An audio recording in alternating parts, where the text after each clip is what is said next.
Jadi ini tuyul itu apa ya? Jin paling kecil. Jadi dari mana tuyul ini berasal?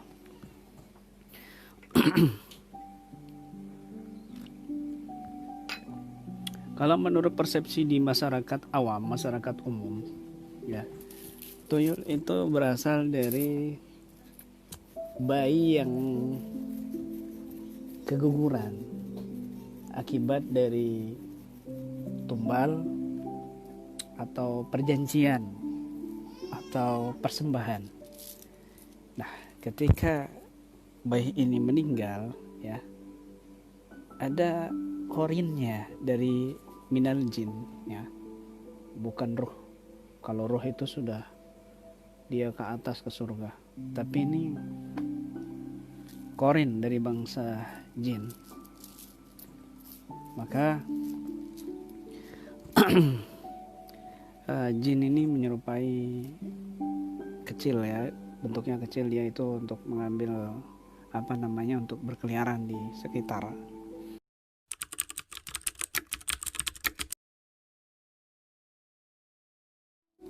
Tuyul itu, nah, yang pernah nonton video buaya putih kemarin, nah, kan ada sempet tuyul yang lewat itu yang masuk, ya kan? Nah, kan sempet gayanya begini, nah, terus ngambil begini, nah, memang begini, memang botak dia, terus belakangnya agak besar dikit, dia botak, ya, belakangnya agak besar dikit, yang pernah saya lihat di waktu saya masih bisa melihat dulu waktu masih kecil. Tuyul, kemudian botak, ya, kecil, terus dia nyempit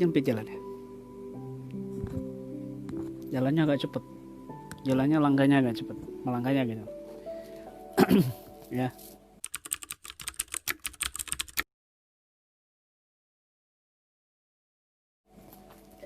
kemudian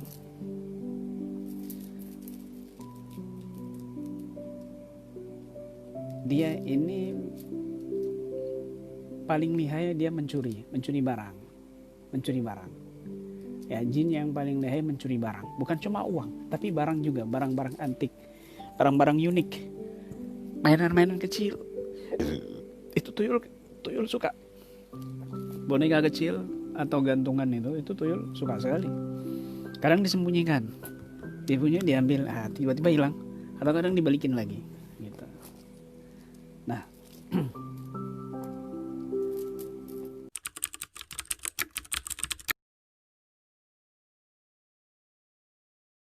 kemudian dimanfaatkan oleh orang-orang ini, diambil dengan cara ritual atau beli.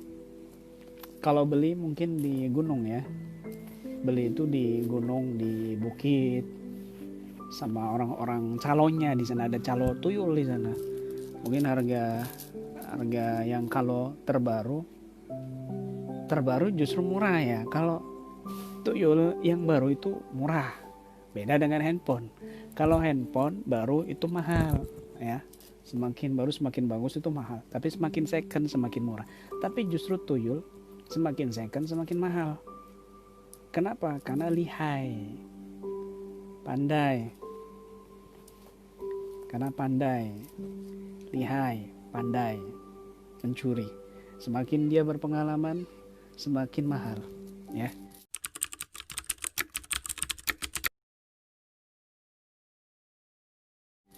Jadi para praktisi ikuti prinsip tuyul.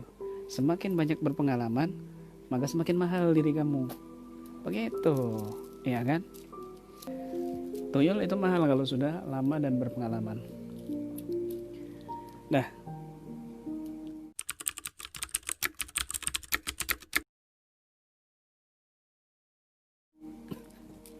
kemudian dibeli tuyul ini, ya. Kadang ada yang melakukan perjanjian. Ketika seseorang itu melakukan perjanjian dengan tuyul, dengan dukunnya juga, maka cakra itu terbuka. Ketika cakra mata batinnya terbuka, dia bisa melihat tuyul, kehadiran tuyul. Karena syaratnya tuyul itu, ya, dia harus nyusu. Ini bukan mitos, ini betulan, ini real, ini nyata, ini fakta. Dia harus nyusu ke istrinya yang punya tuyul, atau mungkin si perempuan itu sendiri yang beli tuyul, kemudian disusui itu tuyul. Nah, padahal yang disusui itu sebenarnya bukan air susu tapi darah. Makanya kebanyakan yang punya tuyul itu rata-rata istrinya kurus, perempuan kurus. Kenapa? Semakin disedot semakin habis, semakin banyak, begitu. Nggak ada bagus-bagusnya.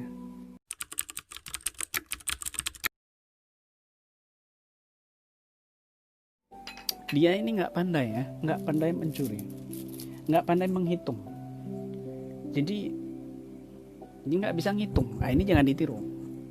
Nggak bisa ngitungnya jangan ditiru. Ya, karena tuyul sebenarnya dia nggak doyan duit. Cuma dia memang disuruh suka mencuri. Dia lihai di dalam mencuri. Kecil soalnya dia. Bisa tembus ke lubang kecil dia. Sekecil apapun kotaknya itu bisa masuk dia, begitu. Asal tidak rapet. Ya. Kalau rapet nggak bisa masuk. Kemudian kalau tuannya ini ngasih, ini nanti ngambil lembaran yang merah ya, maka tuyul nanti ngambil lembaran merah terus. Atau 50-an juga gitu sama. Ya. Kemudian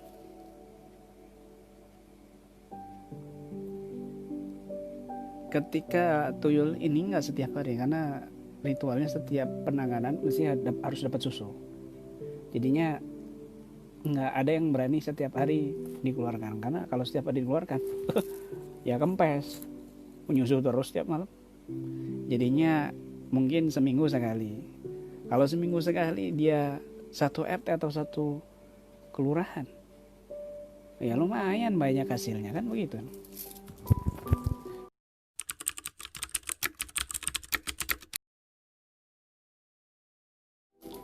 Untuk pengalihan tuyul, supaya tuyul ini sementara dia berhenti nggak mencuri, karena kalau sudah mencuri dia bawanya mau mencuri terus, dia bawanya mau masuk rumahnya orang, mau mencuri terus, begitu.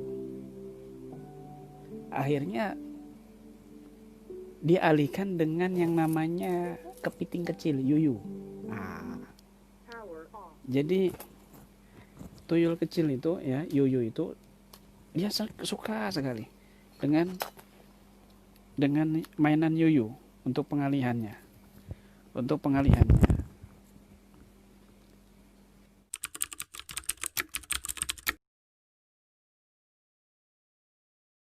Ini penting sekali ya, karena praktisi harus tahu bab ini juga, nggak boleh nggak tahu, jangan dilarang-larang. Sama seperti dokter mau belajar medis, dia harus berani bedah mayat, bedah pasien. Kalau nggak berani, takut, jangan, ngiri, ya jangan jadi dokter kan gitu. Kalau jadi praktisi harus berani bahas tuyul, ya harus berani begitu.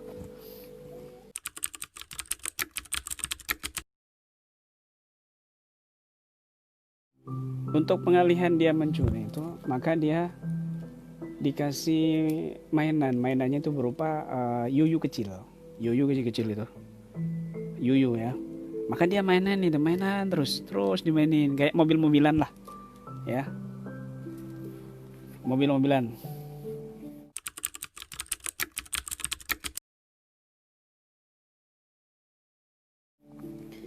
Kemudian kalau sudah dia waktunya, maka dia bakar menyan. Kemudian tuyul ini dipanggil ya. Kadang-kadang tuyul ini punya nama. Mungkin namanya Zaki atau Hadi atau Asari atau Aidi atau siapa, nggak tahu kan. Nah, atau Gembul namanya. Nah, wallahu a'lam. Setelah dipanggil, kemudian dia keluar untuk mencuri. Banyak kumpulan itu, uang itu banyak, ratusan ribu, 50 ribuan itu disediakan di satu kain yang sudah ada minyak untuk mewujudkan uang yang diambil tuyul tadi itu.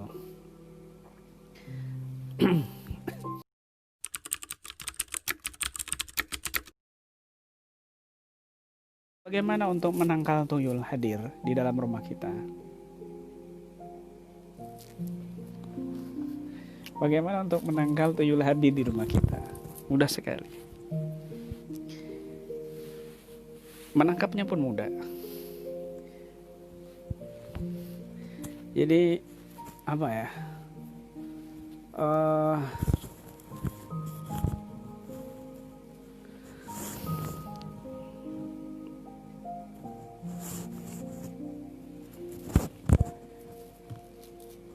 Yang penting kita selalu membaca wirid Rotibul Haddad, kemudian membaca wirid Sakron, ya. Maka tuyul nggak akan berani masuk, terutama membaca amalan pembentengan yang ada di buku praktisi, ya,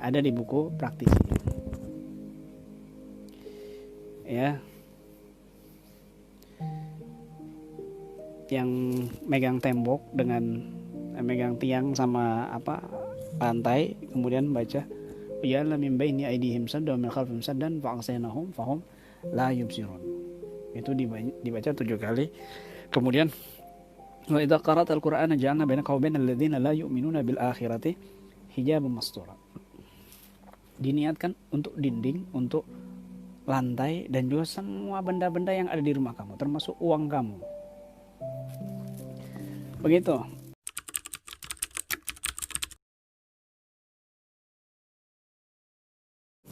Sebenarnya mudah sekali untuk menjebak tuyul. Untuk menjebak tuyul supaya tangannya itu terbakar. Ya. Supaya tangannya itu terbakar. Mau tahu caranya? Ngopi dulu.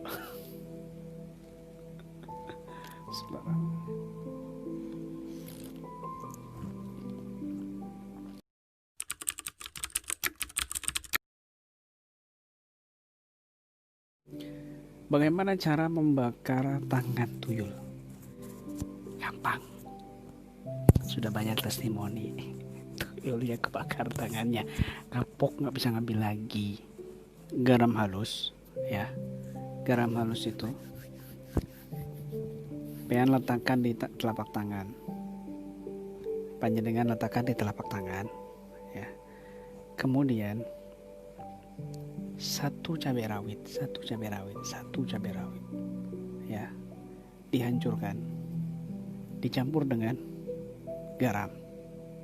Nah, kemudian setelah itu, pengen ambil mangga yang masih muda atau bengkoang, dipotong-potong, tetelin, makan, rujak.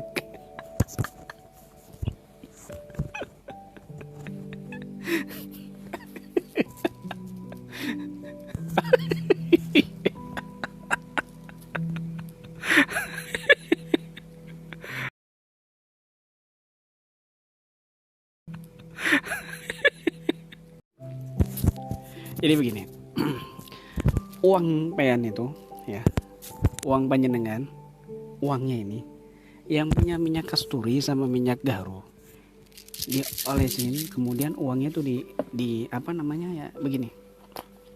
Nah, uangnya itu, ini uangnya, ya, mohon maaf, jadi langsung ini uangnya ini. Nah, ini uangnya tuh diusap-usap pakai minyak gaharu sama minyak atau minyak kasturi.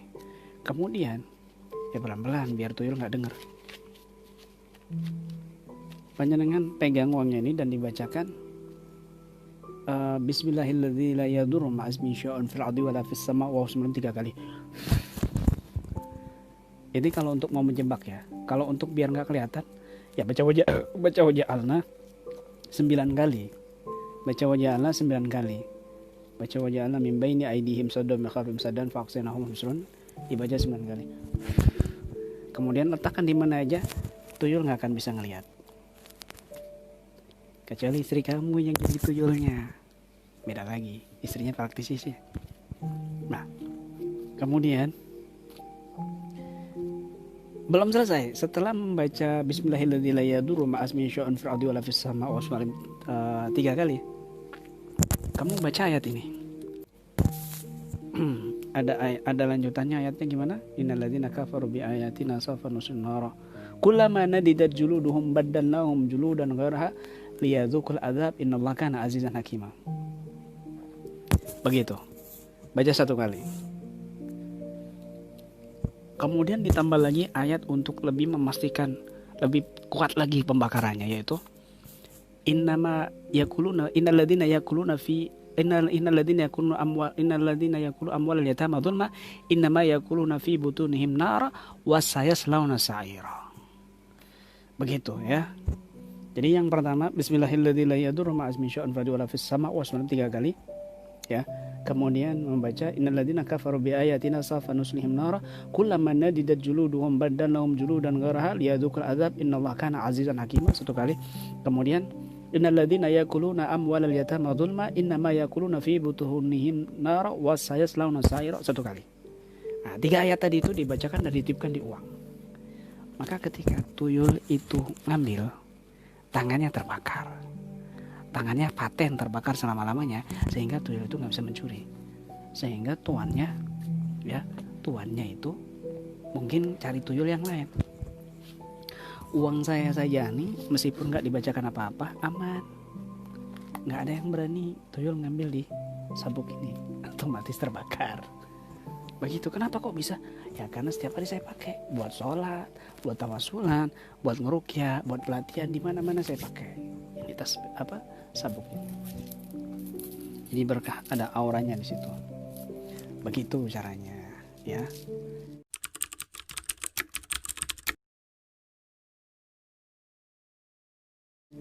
Jadi tuyul itu sebenarnya gemesin, imut, seperti kucing, cari-cari diam-diam gitu kan. Kemudian ada orang lewat, dia langsung kabur. Itu tuyul-tuyul yang pemula. Tapi kalau tuyul-tuyul yang senior, tuyul itu sudah biasa, dia diam. Kalau orang ini nggak ngelihat, ya dia lanjut.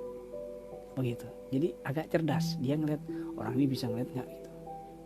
Tapi meskipun orang itu nggak bisa melihat, kalau auranya itu besar, cahayanya besar, tuyul ini langsung kabur, nggak berani bercahaya, takut begitu. Itu sekilas tentang tuyul.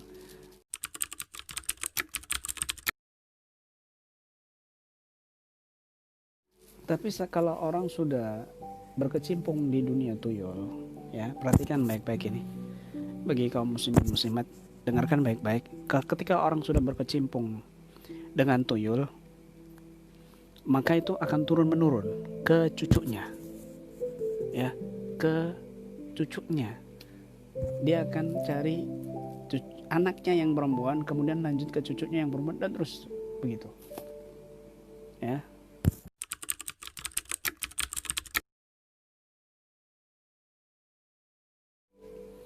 Ya, bismillah, amalkan ini ya. Saya ijazahkan untuk panjenengan semuanya, ya. Qulu qabiltu.